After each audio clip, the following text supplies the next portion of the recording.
800 miles southwest of Hawaii, there is a piece of land about 1 square mile in size. There is nothing else within 400 miles of it in any direction. From orbit, it looks wrong. The shape is too regular. One edge runs dead straight for over a mile. There is a runway taking up most of the island, and around it, the faint grid of streets with no buildings on them. That is because the island you are looking at is mostly artificial, and everything that was built on it has been deliberately taken apart and shipped away. In July 2025, the United States Air Force suspended a project here. The plan had been to build landing pads, together with SpaceX, for a system designed to deliver up to 100 tons of cargo anywhere on Earth in about 90 minutes. It was stopped because of birds. 14 species of tropical seabird nest on this island, and biologists who had worked there said the two could not share it, which sounds like a small story. It is not, because this island has been taken away from those birds 4 times in 170 years. For guano, for a war, for nuclear weapons, and for nerve agent. And 1,400 Americans lived here while the last 2 were happening. Start with what the island actually is. Johnston Atoll sits alone in the Central Pacific. Before anyone arrived, it was 2 small coral islands, Johnston Island itself at about 46 acres and Sand Island at 10. 46 acres is roughly 70 football fields. That was the entire original landmass. What it did have, in enormous quantities, was birds. And where there are that many seabirds for that long, there is guano. 2 years earlier, in 1856, Congress had passed the Guano Islands Act, a law that allowed any American citizen to take possession of any unclaimed island anywhere on Earth, provided it had bird droppings on it worth mining. In March 1858, a schooner called the Palestine arrived at Johnston and raised the American flag. They mined it into the 1880s. By the early 1890s, the company had stopped, not because the guano had run out, but because it had stopped paying. And then for about 35 years, nothing. The island went back to the birds. On the 29th of June 1926, President Calvin Coolidge signed Executive Order 4467. Johnston Island and Sand Island were set aside, in the words of the order, as a refuge and breeding ground for native birds. That designation has never been revoked, not once in the century that followed.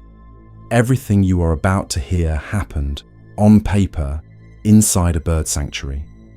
8 years later, on the 29th of December 1934, President Roosevelt placed Johnston and Sand Islands under the control of the Secretary of the Navy. But the order was explicit. The Navy took the islands subject to their continued use as a bird refuge. The sanctuary was not cancelled, it was simply handed a tenant. Both things were now true at once. It was a naval air station and a wildlife refuge, and it would stay that way, in one form or another, for 70 years. In the Second World War, it became a refueling and radar station, a stepping stone across an ocean that had almost nothing else to step on. On the 15th of December 1941, 8 days after Pearl Harbor, a Japanese submarine surfaced out of a rain squall and shelled the island for about 10 minutes. The third salvo hit an oil tank, and the fire took a powerhouse with it. Nobody was killed. The shore battery fired back and the submarine left. But the war did something else, and this is the part you can see from orbit. The Navy started dredging. They cut coral from the reef and pumped it onto the island to make more land, and then kept going for 20 years. By the time the dredging finished in 1964, Johnston Island had gone from 46 acres to 596. Sand Island went from 10 to 22, and 2 entirely new islands had been built out of dredged coral. North and east, Aka'u and Hiki-Na, at 25 and 18 acres. The island was now roughly 13 times bigger than nature made it. That straight edge you see from space is where the dredging stopped, and on the 1st of July 1948, operational control passed from the Navy to the Air Force. What the Air Force would eventually use it for did not begin for another 10 years. What happened at Johnston Atoll in 1962 is still the most powerful nuclear weapon any country has ever detonated in space. The program was called Operation Dominic, and the part staged from Johnston was Operation Fishbowl. Nuclear warheads launched on rockets and detonated above the island. The largest of them, Starfish Prime, went off 400 kilometers up, a 1.4 megaton warhead above the atmosphere entirely. It was visible from Hawaii, 800 miles away, a flash just before 11 at night that turned the sky white and glowed for several minutes afterwards. On the island of Oahu, about 30 strings of streetlights went dark. Roughly 300 lamps, around 1% of the island's street lighting. That sounds trivial. What it demonstrated was not.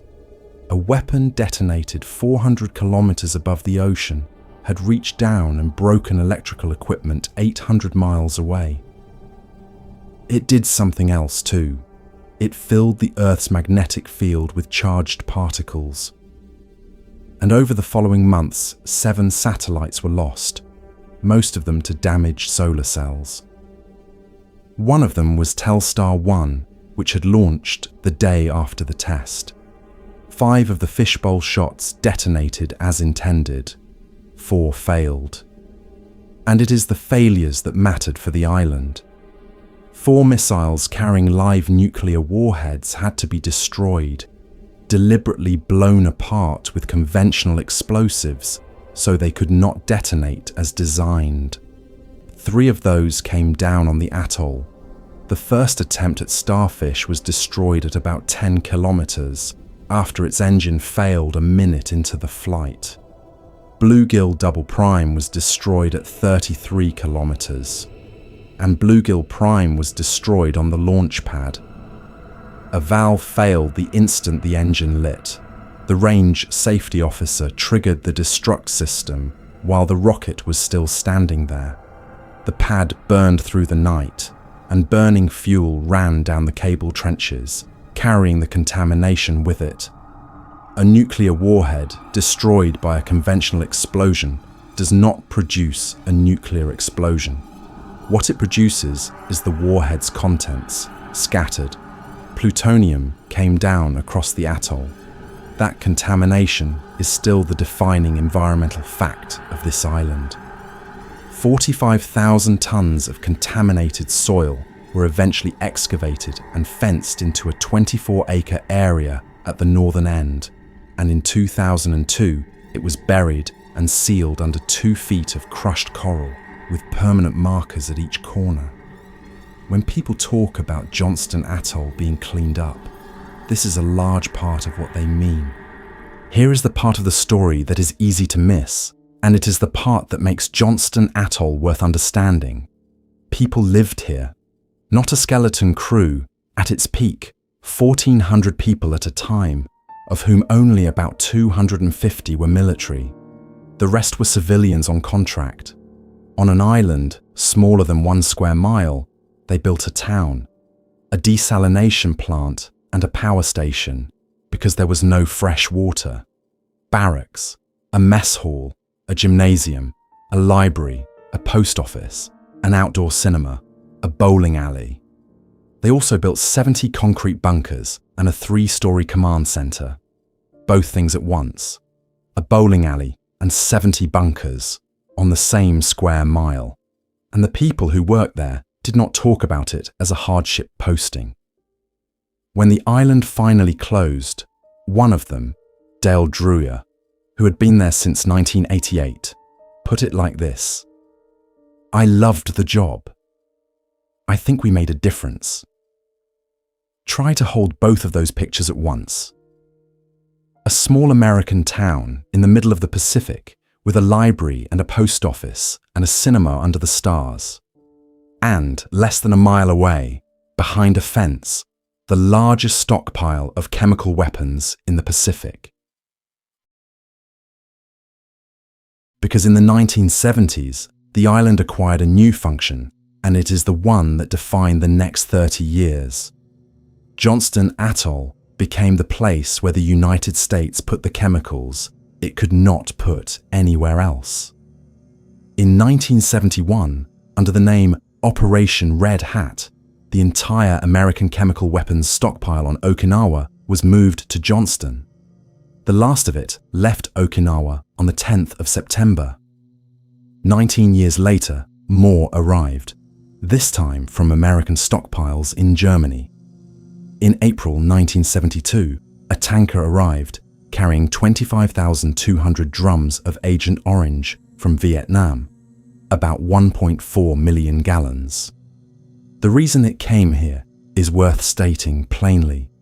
Congress had just banned bringing chemical agents into the United States itself. Johnston was not a state. They sat there for 5 years, in drums, in the sun, on coral, in the middle of the Pacific, on the same island as the bowling alley.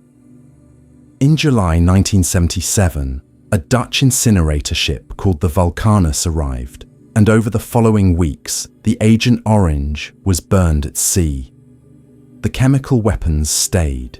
They were held in a section called the Red Hat area, and by the end, there were, in round numbers, over 2,000 tons of chemical agent stored there, about 6.6% of the entire United States stockpile. In June 1990, the island's fourth identity began operating, the Johnston Atoll Chemical Agent Disposal System, JACADS, the first full-scale incineration plant the United States ever built to destroy its own chemical weapons. For 10 years, this 1 square mile island inside a bird sanctuary was where America burned its nerve agent. Weapons were shipped in from Okinawa and from the Solomon Islands to be destroyed there. The last chemical weapon on Johnston Atoll was destroyed on the 29th of November 2000.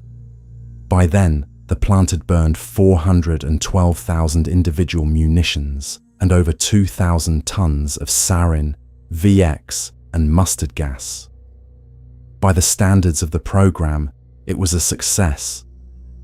The plant that proved the method worked, so the far larger stockpiles on the American mainland could be destroyed the same way. And then there was nothing left for the island to do. Now go back to the 1,400 people.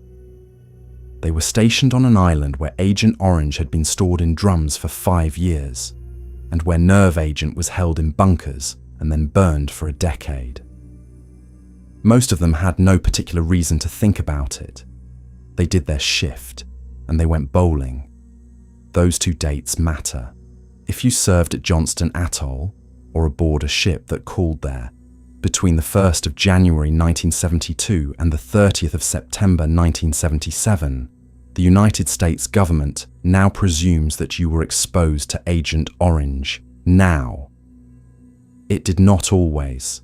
For decades, veterans who had been stationed on Johnston had to prove their own exposure, individually, case by case, against a government that had shipped the drums there in the first place.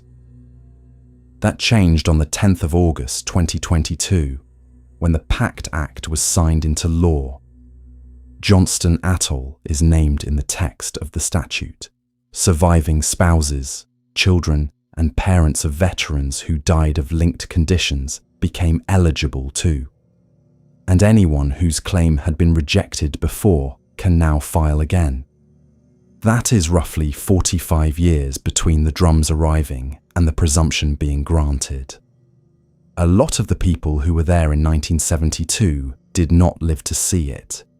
It is worth saying plainly, because it is the part that gets lost when this island is told as a Cold War curiosity. The strangeness of Johnston Atoll was not free. Somebody paid for it, and it was mostly the people who thought they had drawn the best posting in the Pacific. What happened next makes Johnston different from almost every other abandoned military installation on Earth. They did not walk away and leave it. They took it apart. In September 2002, the Environmental Protection Agency approved the Army's closure plan. In August 2003, demolition began on the building that had housed the incinerators, 80,000 square feet of it. By October, it was gone. Then, the rest followed. The housing, the hospital, the power plant, the storage bunkers, the piers, the bowling alley. Buildings were dismantled, and the material was shipped off the island rather than dumped on it. Put the satellite imagery from the year 2000 next to today's, and you can watch a small town disappear. What is left is the runway, some concrete pads, the containment cell holding the contaminated soil, and the outline of streets that lead nowhere. The last flight carrying official personnel left on the 15th of June 2004.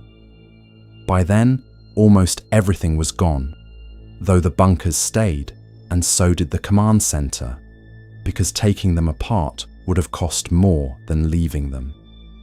The island reverted to the thing it had legally never stopped being since 1926, a wildlife refuge. It is now part of the Pacific Remote Islands Marine National Monument. Which brings us back to where we started. For 20 years, nothing happened on Johnston Atoll at all. The seabirds came back in numbers. 14 species now nest there.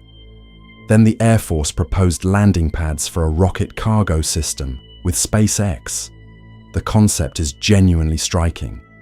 A re-entry vehicle carrying up to 100 tons, landing anywhere on the planet within about 90 minutes. And Johnston Atoll was the obvious site. Flat, remote, already holding a runway, and belonging to nobody who could complain. Except that publication of the draft environmental assessment was delayed after opposition from environmental groups, and biologists who had actually worked on the atoll went on the record. In July 2025, the Air Force suspended the plan and said it would look for somewhere else. In 1856, the birds lost the island to guano. In 1934, they lost it to the Navy.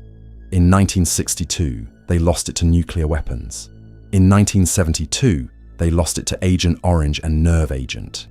In 2025, for the first time in 170 years, they kept it. The island is still 13 times larger than it should be. The plutonium is still buried at the north end. The runway is still there because removing it would cost more than leaving it.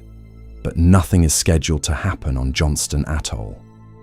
And for a place with this history, that may be the strangest condition it has ever been in. If forgotten places like this one interest you, consider subscribing. There is a new documentary every few weeks. And if you were stationed on Johnston or knew someone who was, the comments are yours.